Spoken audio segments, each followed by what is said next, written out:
Hi everyone, hope you're all well on this lovely Wednesday. My name's Brie and I'm the Head of Marketing at Choice Energy, the Australian Institute of Packaging's Gold Partner. We're really pleased you can all be here with us today virtually for our webinar on Sustainability Business Practices 2021 and beyond. Before we begin, I'd like to thank the Australian Institute of Packaging for their continued support over the last few years. We're very proud of this partnership and what we've been able to achieve for members so far. And we're very lucky to have a really exciting panel here to provide insights on business sustainability practices. Thank you all for being here. As you may have seen, all attendees today will receive a complimentary energy health check from Choice Energy following today's session to ensure you aren't overpaying for your energy bills. For now, it's my pleasure to introduce you to our moderator today, Pierre Pinard, who is the president of the World Packaging Organization and who will be facilitating today's session. Thank you, Pierre. I'll pass it over to you. Thank you, Brie, and it is wonderful to be with all of you today. What an exciting hour we have ahead, and I mean that. And Brie's right, we've got great presenters today and a real cross-section of the community. Talking about a cross-section of the community, I certainly welcome all our attendees because they are diverse and certainly a cross-section. We've got students, we've got retirees, we've got the young, we've got the old. We've got folk right across Australia, New Zealand, even Sri Lanka and Northern Ireland. Welcome to all of you. I know it's fairly late in Northern Ireland at the moment, but a very early morning for Sri Lanka. So without further ado, I'd like to get into it because, you know, we're all consumers and yet we understand little about the big picture. And I'm hoping that this hour will enlighten many of you as to how this whole sustainability aspect works, right from the beginning to the end point.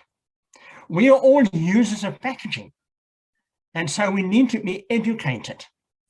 And one of my roles is the Education Director of the Australian Institute of Packaging. And this forum is education. Education is not just sitting in a lecture room.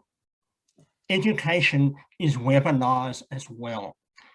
And I'd like to introduce the first speaker doing a presentation. So each speaker will be given 10 minutes to introduce their side of this, looking at the right from the start to the end. And I don't want to give too much away right now.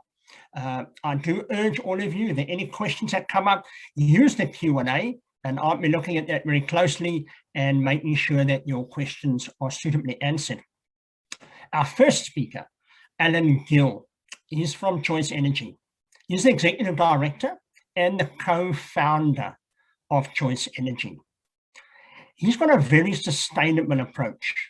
And talking to him ahead of this webinar, I was excited because he looks at it from a customer perspective.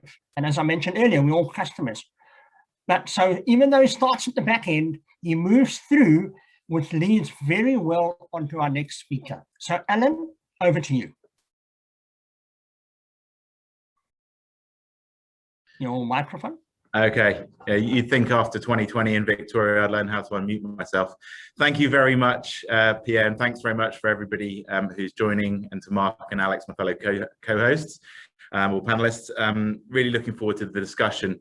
A little bit about me is I do like to keep things simple. I'm a front row forward rugby player, and so if things are simple, I can consume them a lot easier.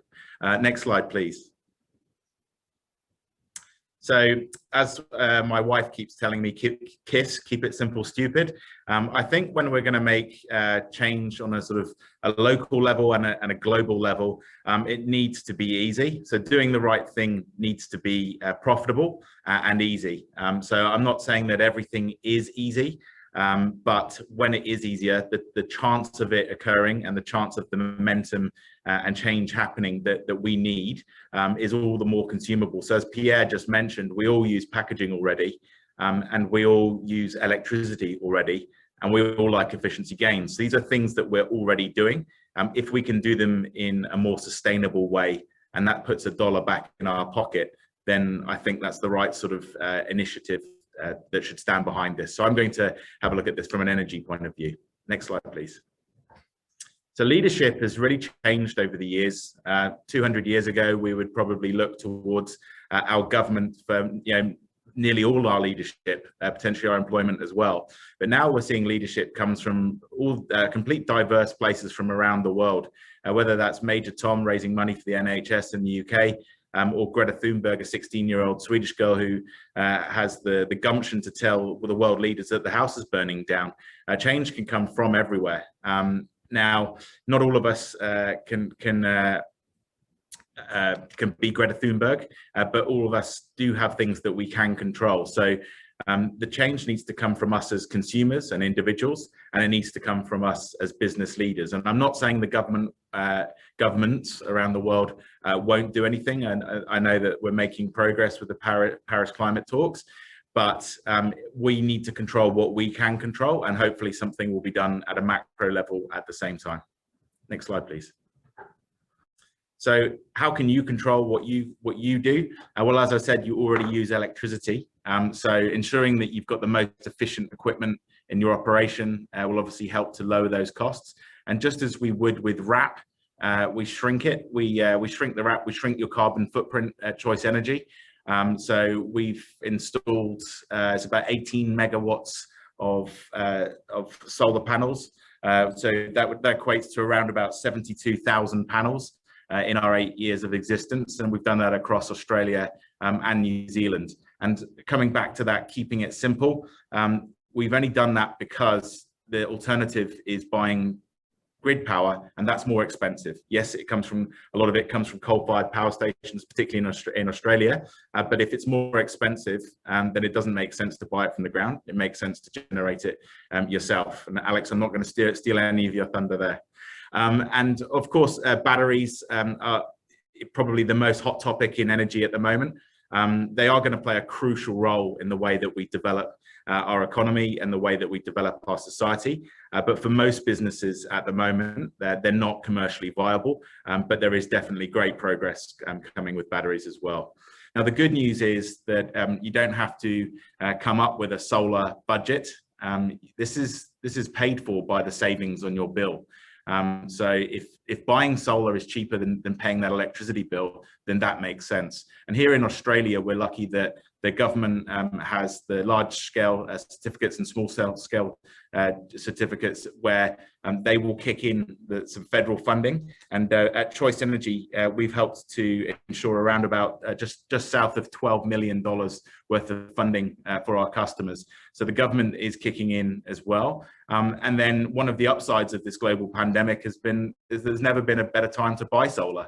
In 2012, there were some ridiculous feed-in tariffs, and people were putting solar on their roofs as a money-making machine, really. But now, we've seen that those sort of feed-in tariffs have greatly reduced. The business case for solar has changed, but the second best time to buy solar really is now because of what the Australian Tax Office has done with the limitless instant asset tax write-off. So you don't need the budget, and also the government and the tax office will kick in as well.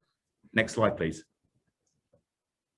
So solar's not like buying a fridge, as Alex will tell you.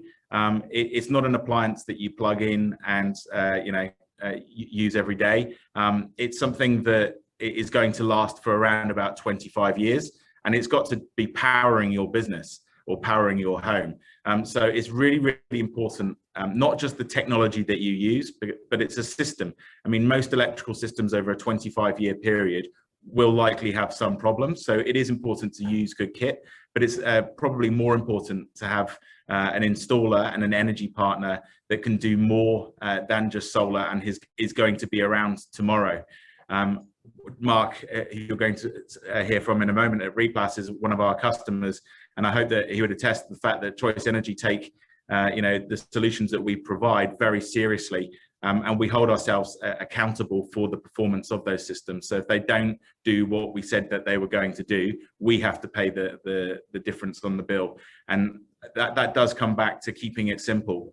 Most of our customers are not master electricians, but they do have to pay that energy bill. And if they bought a solar system that's not doing what it was projected to do, then someone needs to be accountable for that.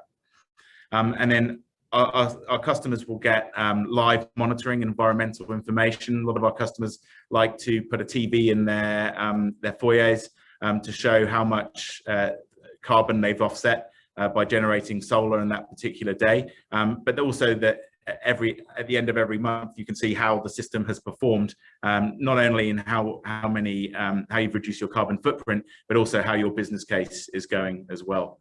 And I'm pleased to say that we work with providers that are looking at the end of life as well. So in Australia, solar's been popular since about 2012. And those panels will last up to around 25 years. So that's at least the manufacturer's warranty. So thinking of that end of life is absolutely vital as well. And it's not a question of biggest is best. It's not about filling your roofs with panels. It's about looking at how your home or how your business consumes power when the sun is shining, and then sizing a suitable solar solution to offset that, so you're consuming the power from the sun when it's shining rather than from the grid. Next slide, please. And lastly, I've had the pleasure of hiring 12 people in the last 8 or 9 weeks. And as you mentioned, Pierre, people come in all different from all different demographics, and I've been just overwhelmed and very enthused by the younger generation coming out of university. And I love the questions that have been coming back. Some of them have been, what's your approach to your triple bottom line? How are you looking out not just for the profit of your company, and obviously solar is helping the environment, but what are you doing to make that a cyclical arrangement with your suppliers and your customers, and how are you looking to build that community as well? So I think when doing the right thing is cheaper and easier, that's great, but it's also really, really good for business as well.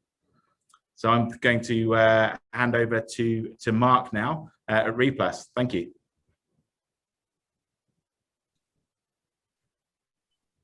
You're on mute. Thanks very much, Alan. Let me just give you a little bit of background on Mark from Replus, and I won't speak much about Replus. I'll let him tell you all about that. He's the managing director and the founder of it. And here we've got a big user of solar, as Alan alluded to. So he's ensuring that circular economy, and we look forward to hearing about how that circular economy really happens. And the other part that I want you to ask everyone to listen carefully on, and that's the education side that Mark will touch on, school programs. So with that, Mark, over to you. Yeah, thank you very much, Pierre. Listen, I'm going to share 5 insights, which I believe has been substantially why Replus is so successful today. But I think these insights also you can take away into your business, school, or thought process. So let's get into it. The first one's education.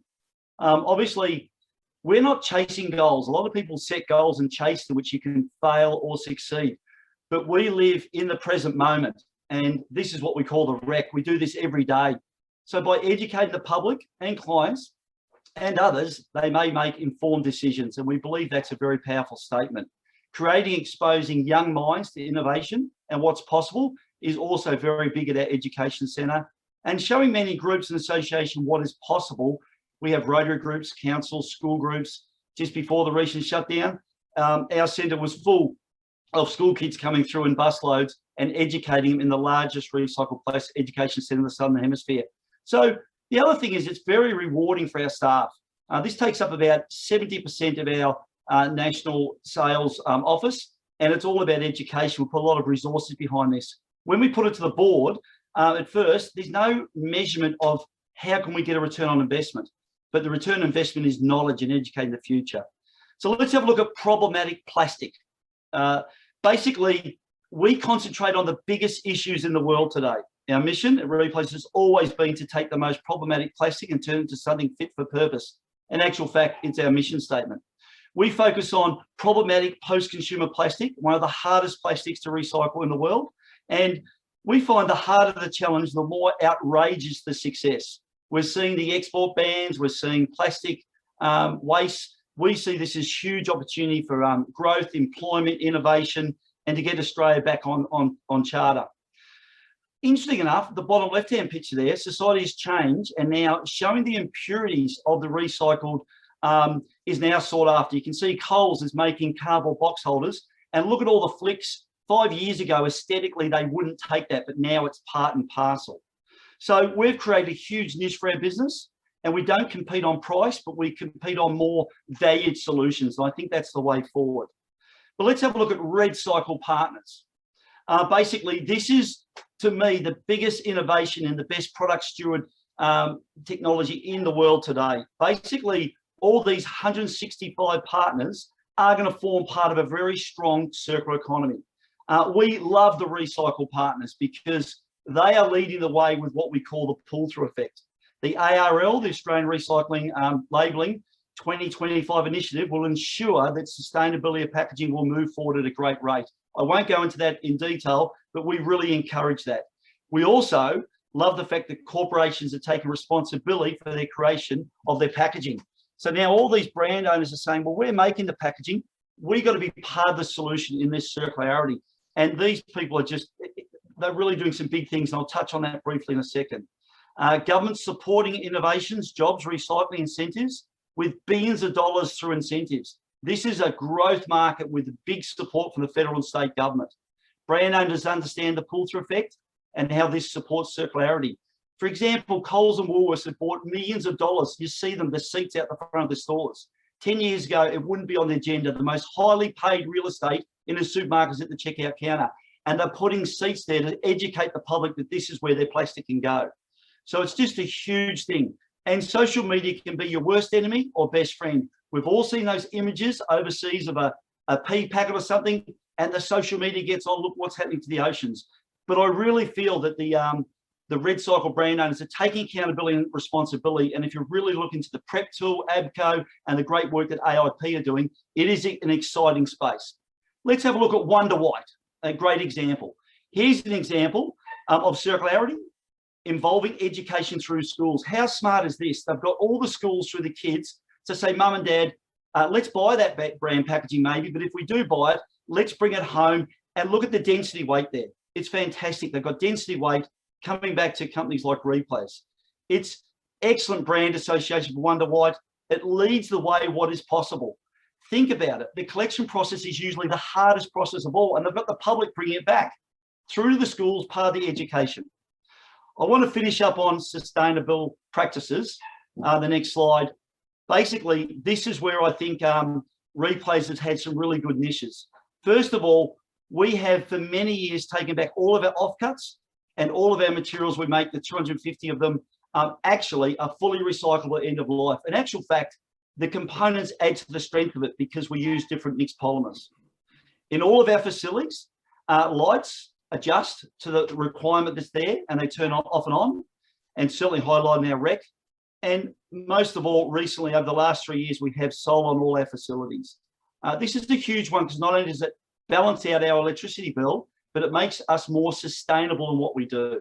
And I must say, I don't want to give Choice Energy a plug, but their follow through and workmanship, we've spent hundreds of thousands of dollars with them, and the savings is immense. And I would not recommend a better company to do it. We've got it on all of our sites, and it is a great feeling for the staff too, just going, hey, I feel good about this. The other thing we do, which is different from most other recycling, we don't clean or separate. Have a think about the RedCycle. You've got no separation, basically, no cleaning, no washing plants, no energy used. It goes straight in, and we've got good videos on our website where it goes through in a very efficient process. So our sustainable practices are leading the way that we move forward. It's helping us with bottom line, and it actually just fits with the ethos.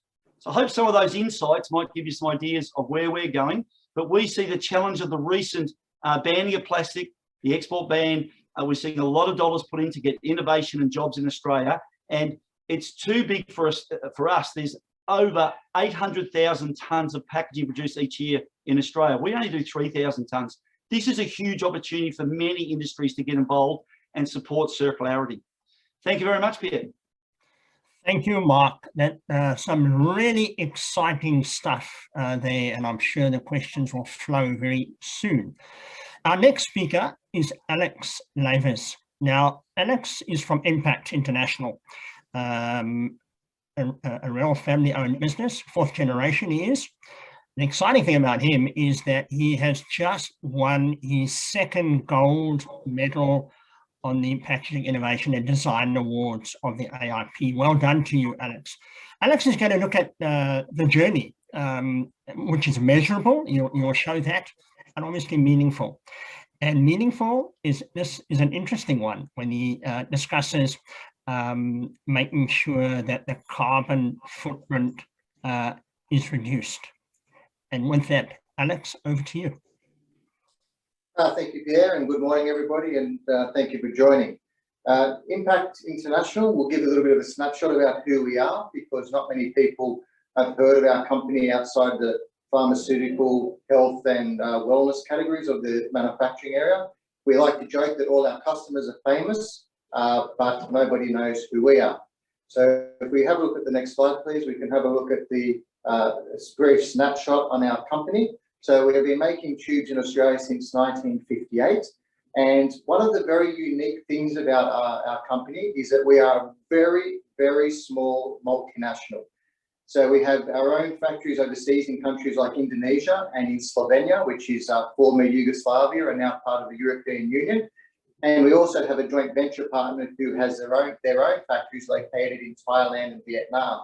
So for a very, very small Australian-owned and headquartered company, we actually get a really interesting snapshot into what is happening with packaging around the world. We can tell you what is happening with carbon footprint discussions in Europe versus what is happening with carbon footprint discussions in Indonesia versus what is happening here in Australia. Our business really is built on quality, and our business has been built on trust. And over the last 7 years, we've added sustainability as a major building block for our company. We are the only tube manufacturer in the world, and we are the only packaging company in Australia who owns their own forestry infrastructure. So what I mean by that is we've actually put our money where our mouth is. We believe in moving towards a carbon neutral economy and a carbon neutral world. So we've actually gone off and bought our own plot of land, our own trees. We have over 20,000 trees, and we're using our own infrastructure to offset the carbon emissions of the packaging that we manufacture. Next slide, please. Now, when we started on our sustainability journey, we wanted to do things that had a very large, measurable and meaningful impact on our business, but also something that we didn't have to get our customers to do a lot of work around, especially when you're dealing with pharmaceutical products or items that have an OSTIL number, so listed with the TGA. Whenever you change your packaging format, you normally have to go through and redo stability tests. These take a lot of time, and they're also very, very expensive. With our production equipment, the equipment runs exactly the same, whether we're using energy coming from coal, energy coming from gas, or energy coming from solar. So in 2018, we actually installed our original solar farm, which was 290 kilowatts in size.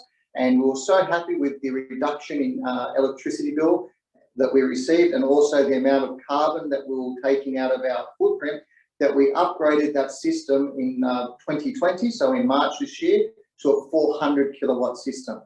And when it comes to sustainability and environmental efforts from companies, we are big believers in that you need to make the facts the headline. It's very simple to go about doing what we refer to as greenwashing, where you can make a very big headline. Unless you are prepared to back that up with facts that have been verified and independently checked by experts in that field, then we don't see that headline as really being a foolproof way of proving your sustainability credentials. So what you can see here on the right-hand side is a sign that we have on the side of our building. This sign's visible from the street, and we've made the facts about our solar farm the headline of what we are doing for energy generation on our site. On the top left, you can see the installation. So we are the only manufacturing company in Sydney to have a ground-mounted solar. A lot of our customers like to come and see solar panels, touch them, feel them. Solar panels are not new. Everybody knows of them. But how many people actually climb up on a roof to actually inspect them? With the figures that we have there, we're talking about how much energy we're generating off our solar panels each year. how many tons of carbon are being taken out of the atmosphere each year, and the number of homes that could be run off the size of our panels. So facts need to be the headline in our opinion. Next slide, please. Now, I'd like to just mention a little bit about our world first sustainable forest initiative. So with our company, we're an Australian manufacturer, and we firmly believe that we should be doing things in Australia to improve the sustainability of Australian brands. You can go online and you can go and pay to plant trees in countries like China and countries like India, and doing that is better than doing nothing. But doing it in Australia, if you're an Australian brand, we believe that we should be doing more things in our own backyard. Now, when you look at tackling climate change and also trying to reduce the carbon footprint of the world, planting trees is the number one thing that you can do to help tackle climate change. So our existing forest covers 20,000 Pinus radiata trees, and pine trees and radiata pine are actually the best species for hoovering carbon out of the atmosphere.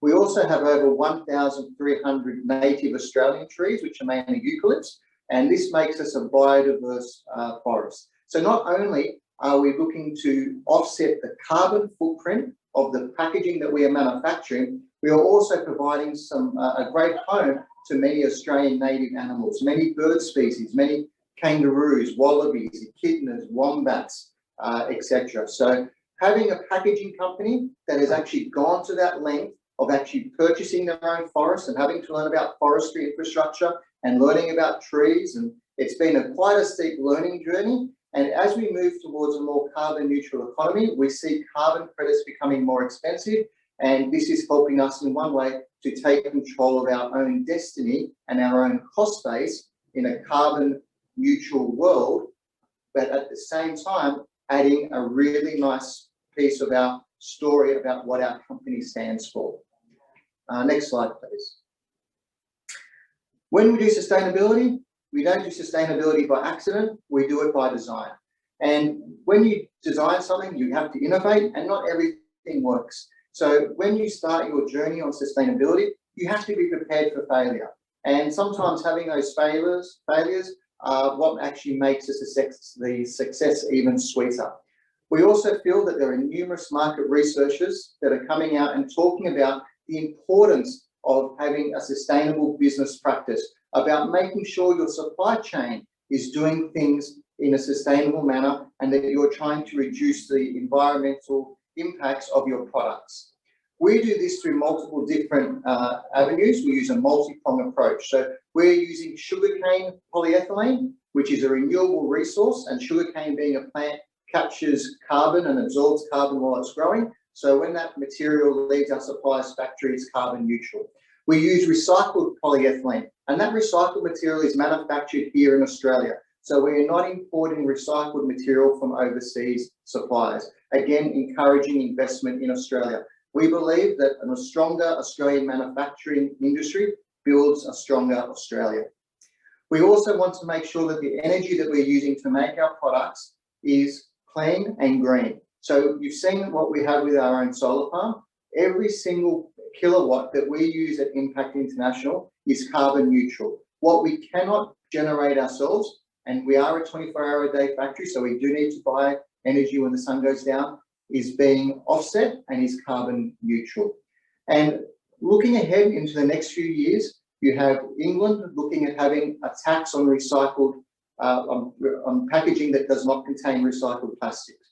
You have the European Union looking at a carbon tax for packaging, iron ore, anything going into the European Union that is not able to demonstrate it's carbon neutral. So when you look at where the world is going, this is turning into it's nice to be sustainable, it's nice to minimize my carbon footprint. It really is turning into a must-do for your future business success. Next slide, please.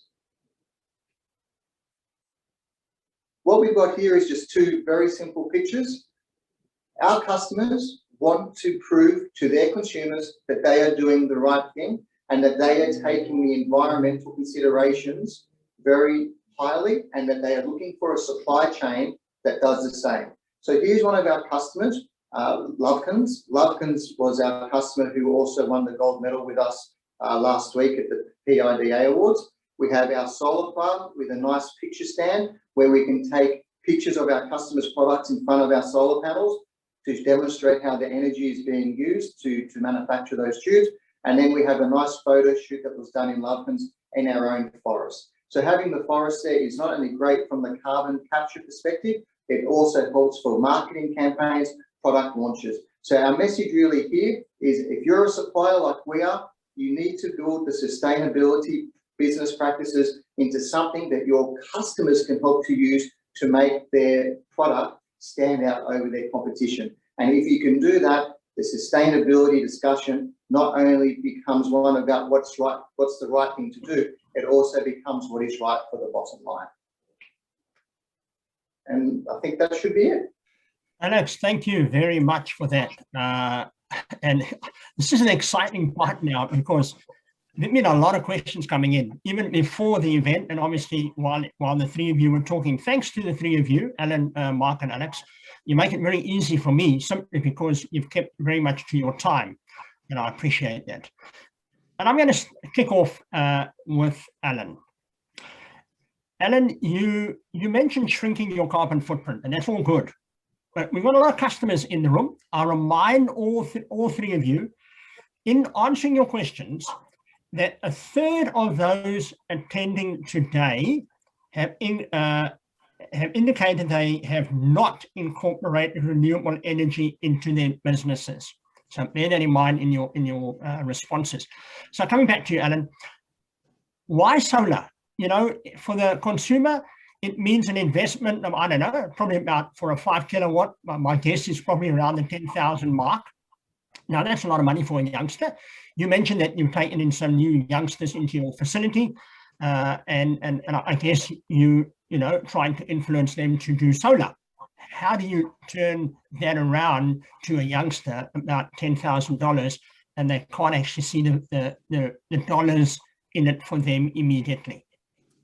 Thanks, Pierre. That's a very common question and a very reasonable one as well. I think naturally that's what's holding a lot of people back, is thinking that you need a budget to do solar.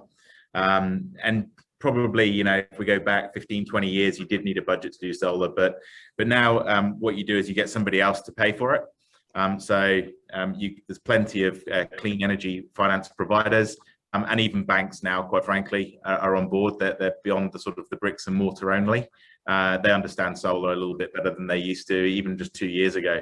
So you get somebody else to pay for it. And then when you're making the repayments to that lender, as long as those payments are less than the power you would have paid on your energy bill, then you can get a return on day one. So it's not really sort of an investment. It's actually, you know, Alex, you raised a really good point about doing the right thing is becoming a necessity. In the UK, you know, they've got this packaging tax that's potentially coming through. So that's going to hit the wallet, and we all know what happens when wallets get hit. Businesses take action, but there's actually a cost of inertia. And that is the cost of doing nothing. So if somebody came to me and said, you know, where do I get my budget for my solar? Well, that's fine. You can get somebody else to pay for it. But actually, by not doing that, you're overpaying for very, very expensive grid power that you just don't need to. So we believe that you don't need to come up with a budget for solar because it will come out of the savings and it will give you a day one return.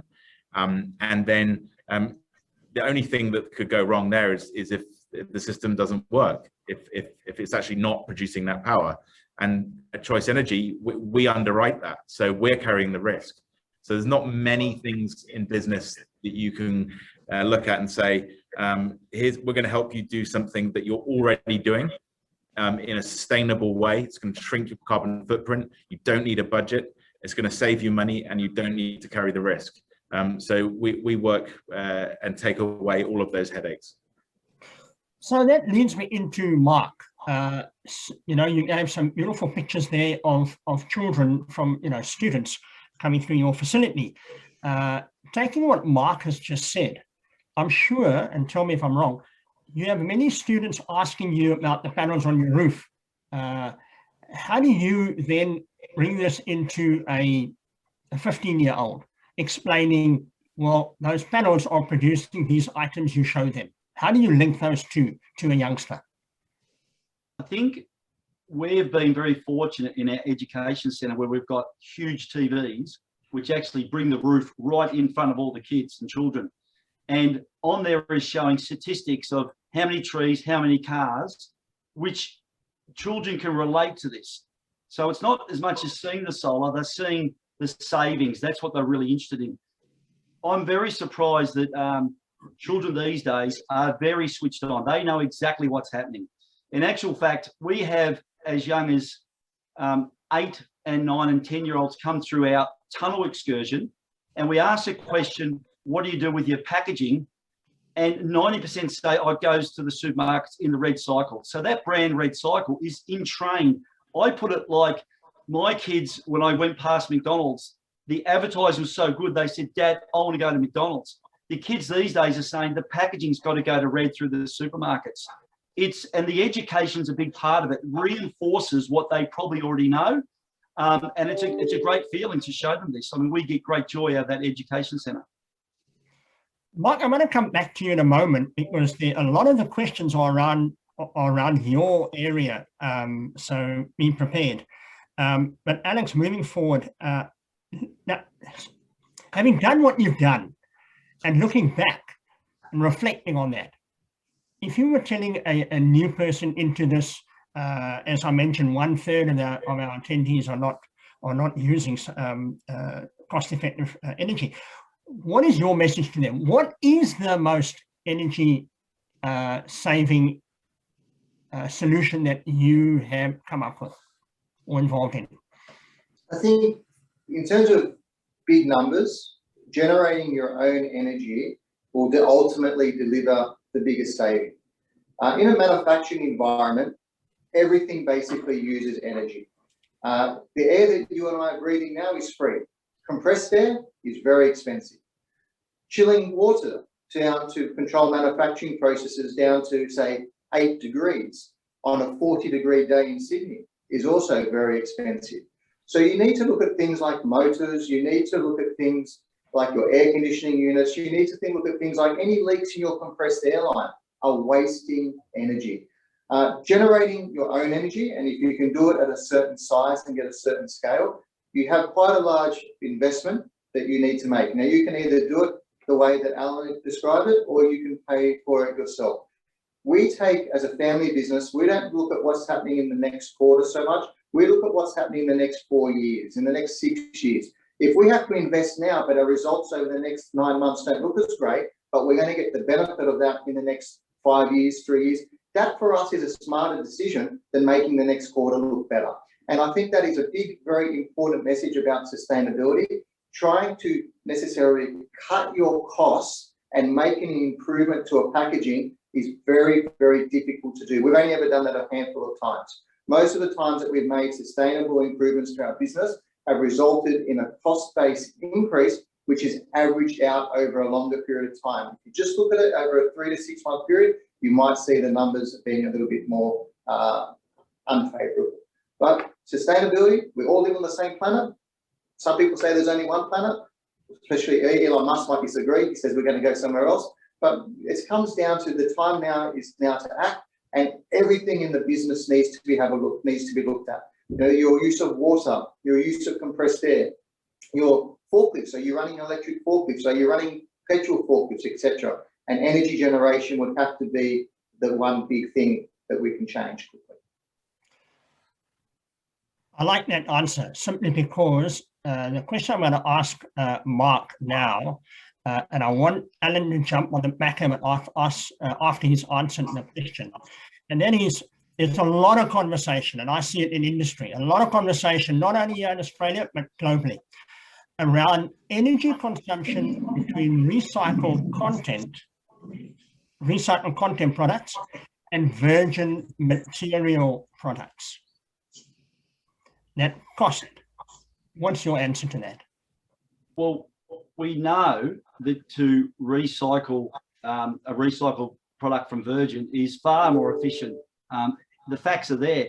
But when you start putting things like solar, not washing, and you add those values I spoke about before, it becomes very, very, very rewarding for the bottom line. It makes sense to recycle. Bear this in mind. The public are bringing back 1.8 million pieces of plastic through the supermarket chains every day, every day. This problem is here. And we need to rise to this challenge. And the good news is it's effective to do it. And when you do some of the savings like some of the people are talking about, it becomes very effective. We're talking about the best product storage program in the world today. Who would have thought that the public would bring back to the supermarkets, which would sort it and go through a supply chain like this? The efficiencies are large and loud. Alan?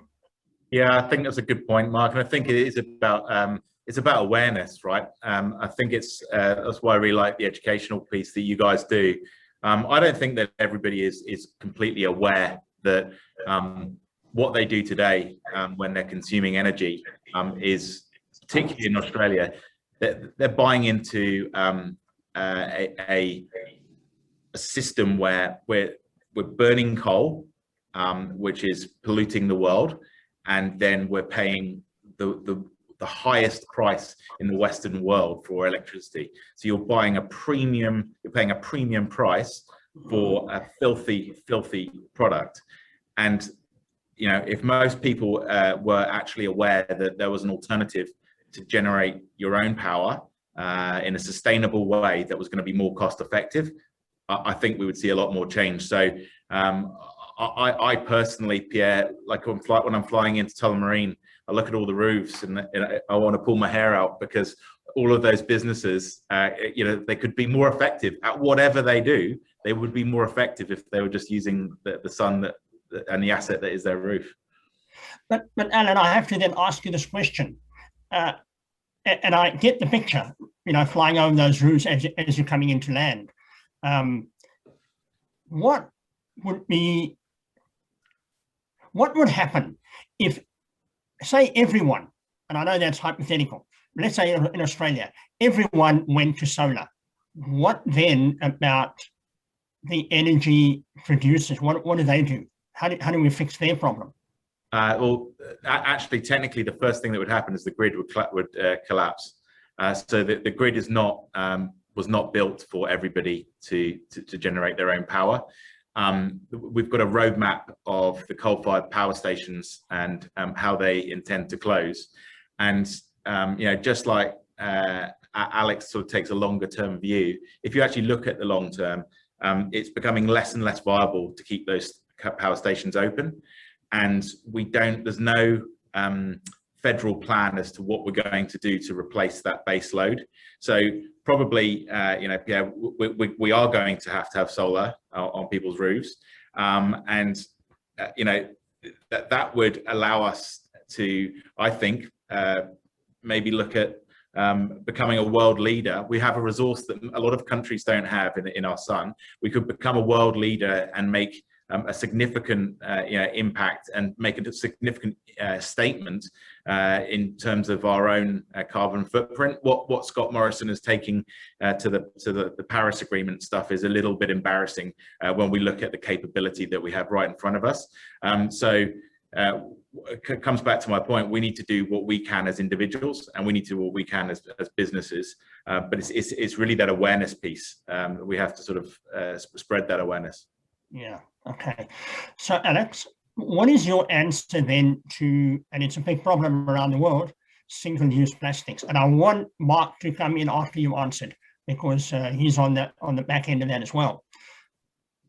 I think the issue with single-use plastics is people want to do the right thing. People get caught up in the moment.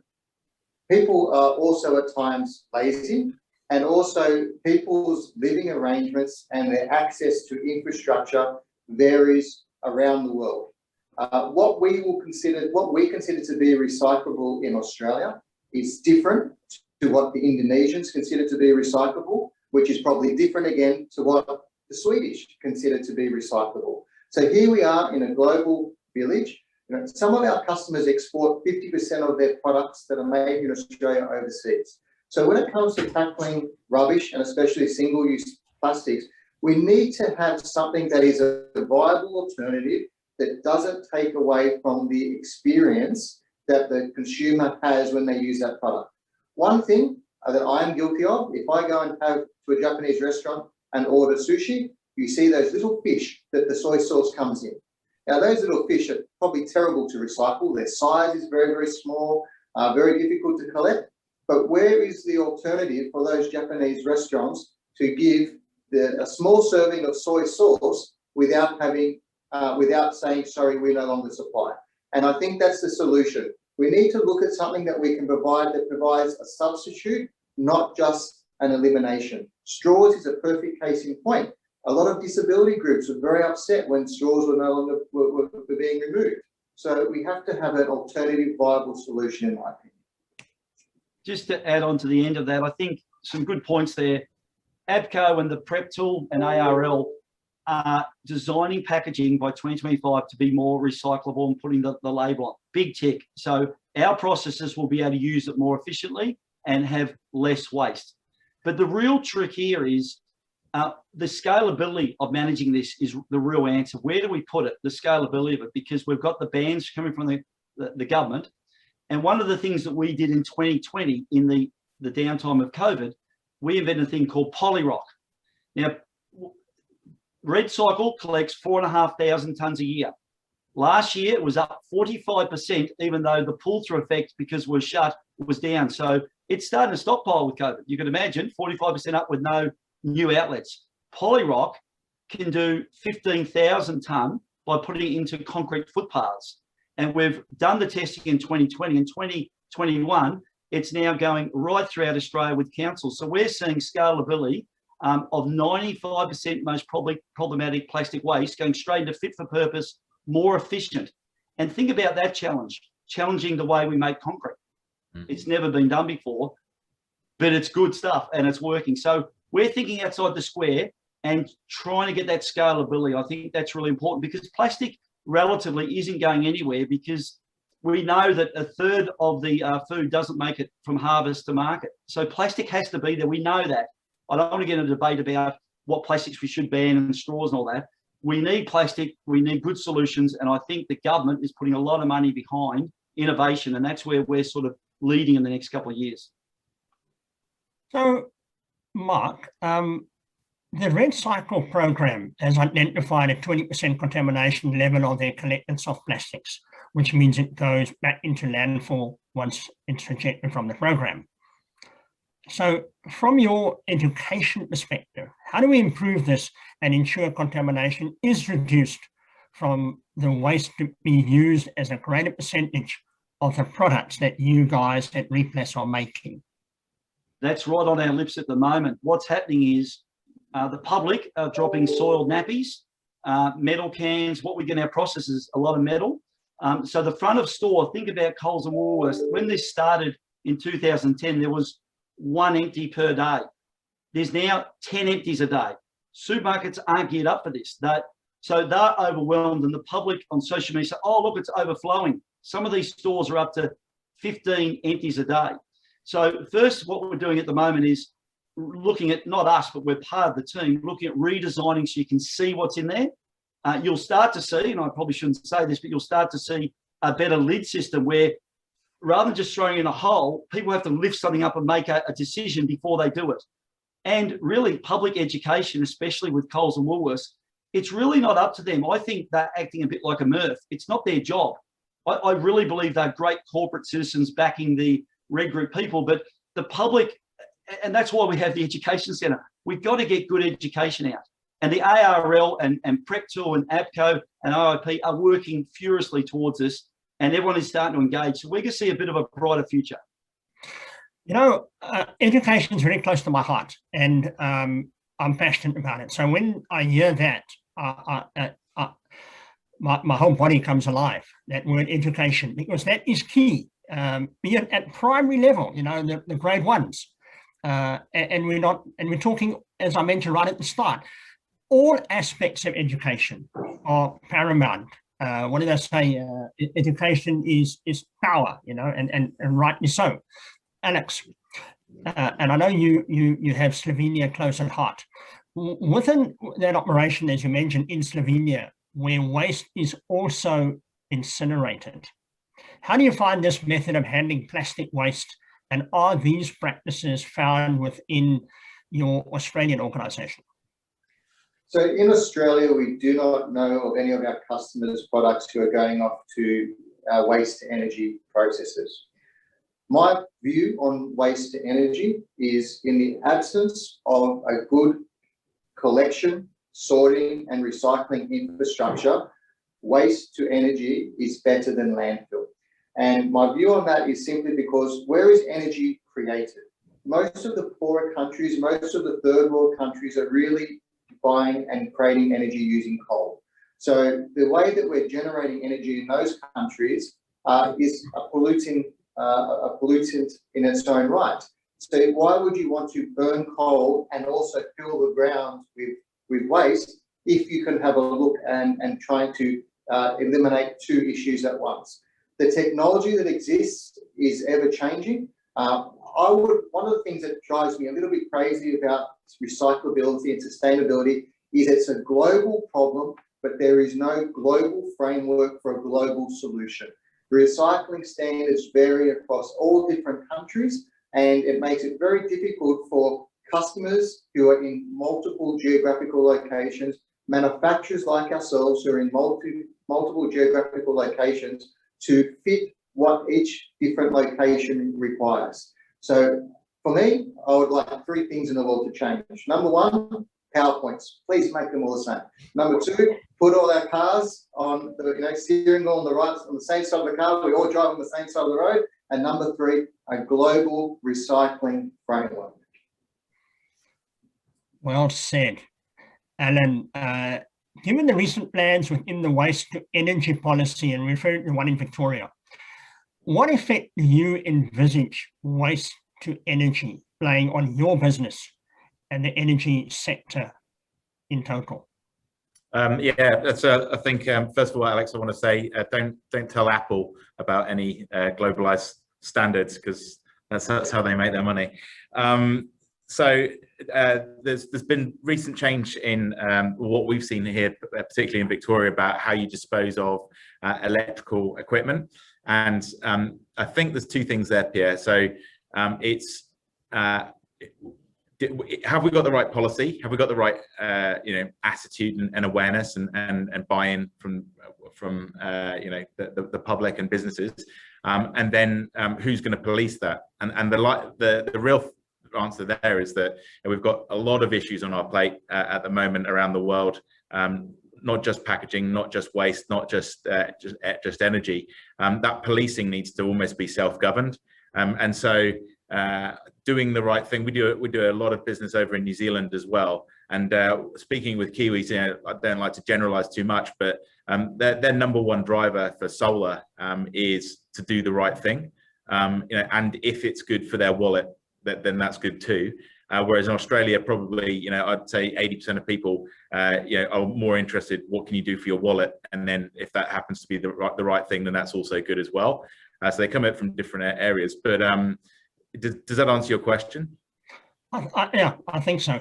I mean, there's a lot that one can say about that particular aspect, but I think you've hit the crux of it. Mark, we've got an interesting one here, because someone wants to know, how do they get the red cycle bin at their schools? How do they go about that? Is there a quick answer for that? Quick answer is the state government gave some money to Red Cycle 6 years ago, and they started rolling it out in a pilot project in schools. And really the funding isn't there for that model because the cost of collection is horrific. It's just as simple as that. It needs to go in schools. What schools are doing is collecting and taking into Coles and Woolworths. That's a whole new debate. I don't think that's sustainable by itself. It's a difficult one, but yeah, that's not on the offering. There's no funding to make that happen. It would make sense. Wonder why they've done it by funding it through a project through Circularity with their brand. Okay, which maybe this one might be a good one for you as well, because has been mentioned that there's a very small percentage, somewhere between 2 and 8% of post-consumer soft plastic that is used in the majority of your products you offer to schools. Now, to have a great effect on the environment and a circular economy, how can retailers absorb a higher rate of this raw material in their products? And how can consumers assist you in this space? Yeah, very good question. We have about 10% red cycle in the mix, along with other post-consumers product and also post-industrial. So basically we have the product is 95, 98% recycled plastic with post and consumer. So we're comfortable with that 10%. But what I said before with Polyrock, we've got that now 95% pure red, which is scalable. And that's where I'm feeling we've got to get new products which we can push through more of it, because we've got to add different polymers to make sure we've got the strength and the look and the feel. But the product is still 98% recycled plastic in Australia. But we're trying to get that red group material more, but it'll end up in Polyrock, which is 95%, which is the scalability part of it. But can you separate the Polyrock? You haven't recycled again? Oh, yeah. Well, the good thing about the Polyrock, it won't, no microplastics will be leached because it binds into the concrete. It's not exposed on the concrete. And already Alec Fraser Group has air knife separation, because think about the concrete recycling at the moment. They've got the plastic chairs in, they've got the poly at the bottom. It's already been separated out. So when the Polyrock and the concrete gets recycled, it comes straight out, and they're already seeing it as a valuable resource, not as a waste byproduct, a valuable resource which can go straight back in again. It really has some good legs, this, because it meets the 32 MPA standards. It's easier to pour and it's fit for purpose, and it goes in the concrete suppliers' plants with no modification. We're seeing this being poured right across Australia as we speak. Watch this space. Are you finding that there's an increase in the level of understanding from the students in relation to soft plastics and what they can do in their own backyard or in their own kitchens in educating their parents? That link, because you're not interfacing with the parent, but you're interfacing with the student, and ultimately the parent makes the decision in the family households. How do you overcome this missing link, should I say? This is such a good point. When the parents drop the kids off at school, they go, "Mum and Dad, look at that seat, look at that wheel stop, look at that fitness things, that's made out of our shampoo bottle." And the parents' heads are spinning. We're seeing when they come into the rec, this is a 1-hour tour with tunnels and videos, and it's quite a big experience. We've even got robots showing how it's made. This is, their eyes pop and they go away. And there's two byproducts from that. One, that school happens to buy recycled plastic because they know it's fit for purpose, it lasts longer, and they need to do this. And two, they go home and tell the parents the story. And they're better educated than the parents, because everyone touches plastic because we eat the food, the packaging, and it all goes back to 1.8 million pieces each day. The kids are right in this. They have buy-in, and that's why we love doing the rec tour. But Mark, I mean, you're producing a lot of items. Are these things being sold on a high scale? I mean, can the government or municipalities or city councils around the country, can they do more in buying park benches and telephone poles and those sort of items from folk like you and other similar type companies that are recycling? We sell $12 million a year through councils, etc. For example, Northern Territory only buy recycled plastic, but they don't buy it mainly because of the recycled content. The termite eats the wood. So everyone has different buying capabilities. But yeah, the councils we have a small part of the market, but they're starting to see the sustainability, the circularity, and they're starting to see it won't rot, split, or need painting, and it can be fully recycled end of life. So we've got huge growth. And right now, the market is alive for companies like ours, because everyone wants to now sell or buy a recycled product, because the public are starting to come in waves and saying, whether it's solar or whether it's products, this is what they're demanding. And there's this new value for plastic at the moment, and there's this new value for solar. It actually isn't the value of just getting it out of landfill. It actually works, and companies are starting to say, we want to lead the way. And that's the new value, and it is so exciting. I know solar, we just love it. It actually reduces our bill. We actually pay less, but the kids seeing the trees, and I'm a great believer in, if I sent you with paper and cardboard recycling, show me something that's made out of. What are you driving at? The best I can come up with is the 2020 Olympic Games where they made cardboard cutouts in the Olympic Village inside. If you took it out in the rain, it failed.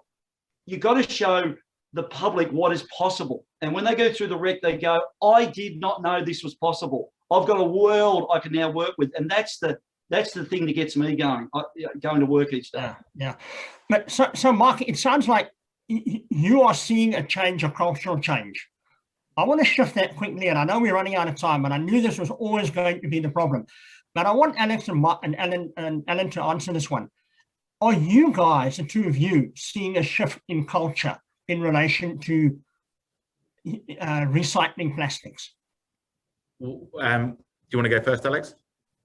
Sure. Go, Alan. Okay, I'll go first. Where we're seeing the pressure is in the supply chain, actually. So the awareness, education, attitude, behavior, that kind of stuff is very good. But when we had a let's call them a poultry business, came to us to talk to us about sustainability, and we uncovered their driver was that their biggest customer had demanded that they didn't have to be carbon neutral, but they had to have 50% of the energy that they were using in the way that they were packaging had to come from a sustainable source. And so that was their driver. And I think, we've all got the opportunity to do that, haven't we? We've all got the opportunity to see who we do business with. But when you're seeing that sort of coming through the supply chain, again, it's got a link to the wallet. That's what drives real change. So that we're definitely seeing a change in attitude for sure. Okay. And Alex, your side? Most definitely, Pierre. One of our first adopters of our plastic tubes made with a high percentage of recycled content was actually a company called Chroma Australia, who manufactures artist paints. And these artist paints are also sold into a lot of schools. And on their tube, it's printed in very large, bold letters. This tube is manufactured containing a minimum 70% recycled content. And that there is something that sort of echoes a little bit about what Mark was saying before about young children, education, knowing people are happy. People want to see those sort of claims being made on their packaging. Now, some customers can't get up to 70% because of special requirements such as barrier properties or colours, etc.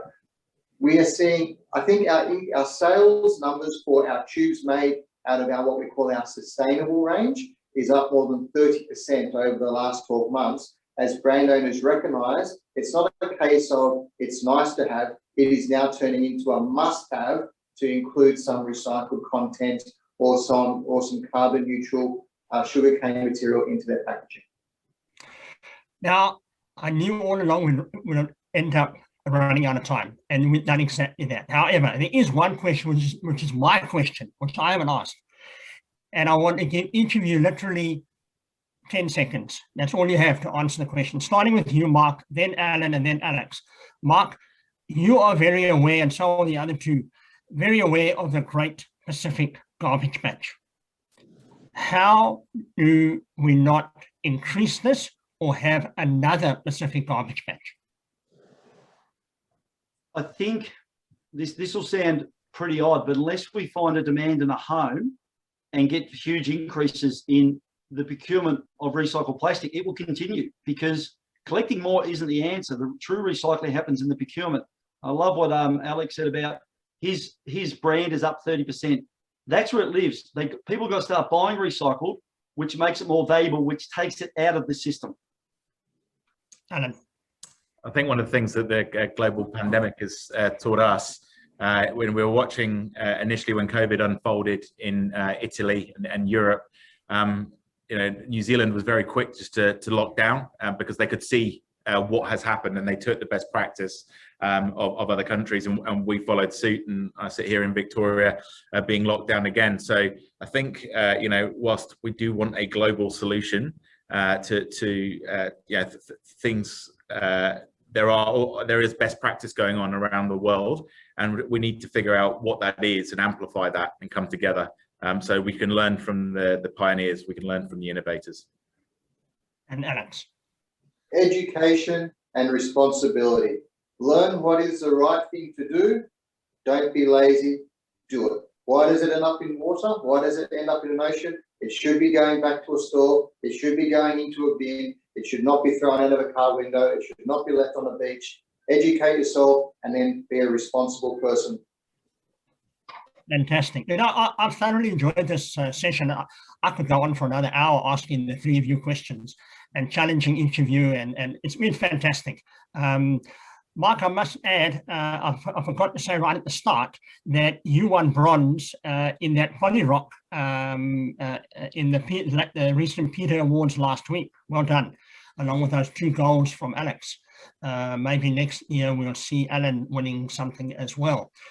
Gentlemen, thank you so much for your time and your involvement, and most of all, your enthusiasm in doing something about sustainability across packaging, but obviously a lot to do with plastics.